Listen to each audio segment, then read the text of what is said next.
Well, I'm now joined by the man who's at the helm of Yes Bank, Rana Kapoor. Thank you so much, sir, for joining us. I want to begin by asking you with the theme, the new normal. What is the new normal, actually? Actually, it's a paradigm. It's a nation which is changing gears. Sure. So we are moving from the past into top gear now. And what I like to believe is that the themes which are presently in play to create the new economy and the new rules is about India's ability to create a technology economy. It's about India's ability to create a micro, small, medium enterprises economy. It's about creating a startup and digital economy. And some of that we have seen already in the evolution of how the India stack has done, how Jan Dhan Yojana has done. So I'm very convinced that India is at that tipping point where it can take off. So you're very excited about the disruption, and you don't want to return to the normalcy, or are you waiting for that to happen? No, the disruption is fantastic for the country.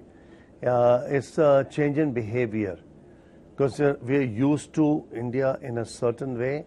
So we are through Aadhaar and many other mechanisms changing India's consumer behavior. Through PAN, we are changing India's corporate behavior, at least in the micro, small, medium enterprises space.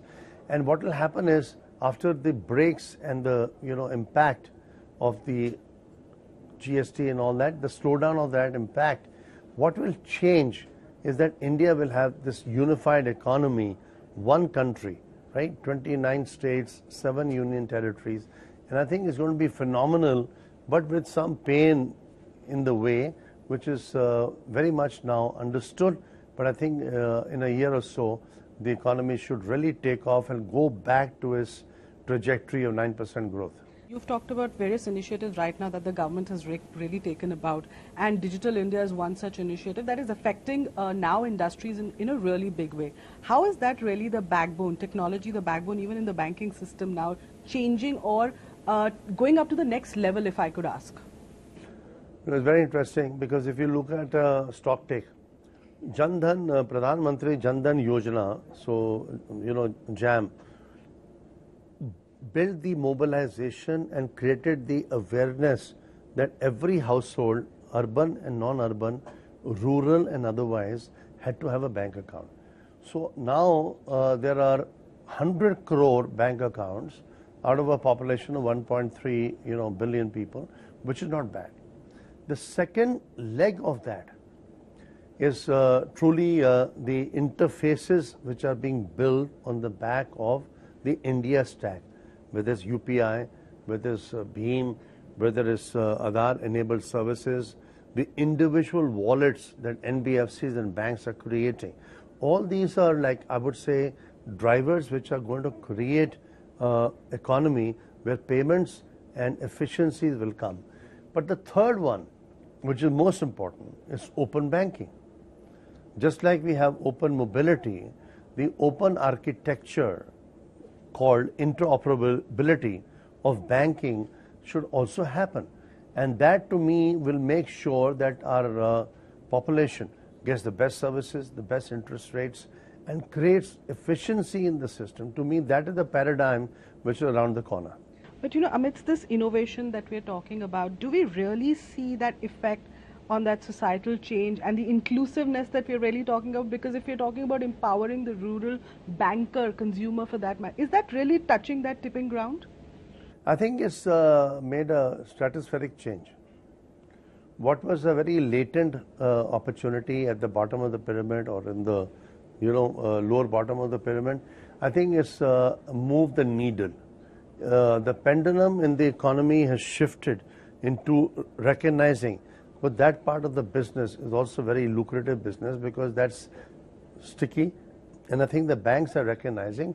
The only thing is that the omni-channels you require, today the IoT you require, the delivery mechanisms you require, the alliances you require, whether it's done through relationships or technology enabled, the distribution mechanisms are going to be different. Because it's not just about opening a bank account, that's not what we're just stopping It's at. about mining the bank account. Exactly. And a lot to do, like you are hinting at, to do with financial literacy. Because banks have an obligation for the person who has a bank account to understand there should be also a mortgage account, there should also be a retail account, there should also be an insurance account. So their families are protected for all times to come. So, you know, as businesses and the ecosystems become more interconnected, MSMEs and Fintech is really impacting the economy. How do you see that impact going forward? I think the biggest paradigm in India, which is knocking on our doors, is Fintech. And Fintech to me is the game changer, because the game changer so far has been only payments, right? Global payments. So people think Fintech is only a payments game, but the opportunity of Fintech is colossal in terms of the ability to render retail loans, consumer loans, MSME loans, and being able to put those loans through discounting platforms, lending platforms. So I think the Fintech opportunity, in a very frugal way, India has a brilliant opportunity to be the Fintech capital of the world. I have worked with Maharashtra government recently on their policy which got announced, and I think with Niti Aayog more recently, we are working with them, that India has to be the Fintech capital of the world in a very frugal way. But at the end of the day, what is going to be our competitive advantage is how to build it frugally. This is not like a 20-year plan. Like a Vision 2025. नहीं, ये बता 2-3 साल में होगा. If we don't do it in 2-3 years, we'll miss the boat. So, you know, I have to ask you, you've been associated with the Global Business Summit now for a while. What is the next thing that you expect out of the summit? Because it's pretty much reached every paradigm that we can think of and has discussed topics that are actually away from the normal, the new normal as we call it. See, GBS this year, as in the past, is a fantastic springboard to articulating India's economy. But I think it has potential to grow. I think we should be looking at, not because Davos is what it is, but we should be looking at somewhere in Uttarakhand, a place like Auli, or looking at some place in Himachal Pradesh, which also has the ability to be even more beautiful, you know, and there are land banks which are available there in that state. So I think and with airports, facilities, you know, logistics all being in place. So we must design our own identity, and we must build a platform for India like China has built, you know, America on its own has built, and America has built it more through individuals. So Microsoft conference, Cisco conference.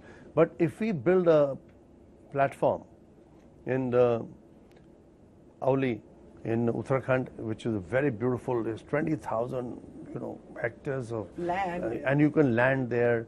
And if you do it in, you know, in Himachal Pradesh, which also has an opportunity which is equal, then you give India an experience which is far superior to what I believe in Davos is a very nice village which has small mountains.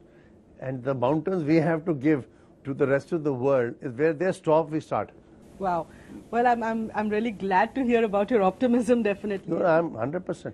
India is the ultimate destination for growth, ultimate destination for bringing thought leadership.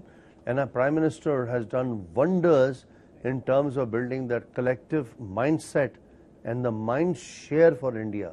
The only thing which is left to go is building more market share for India.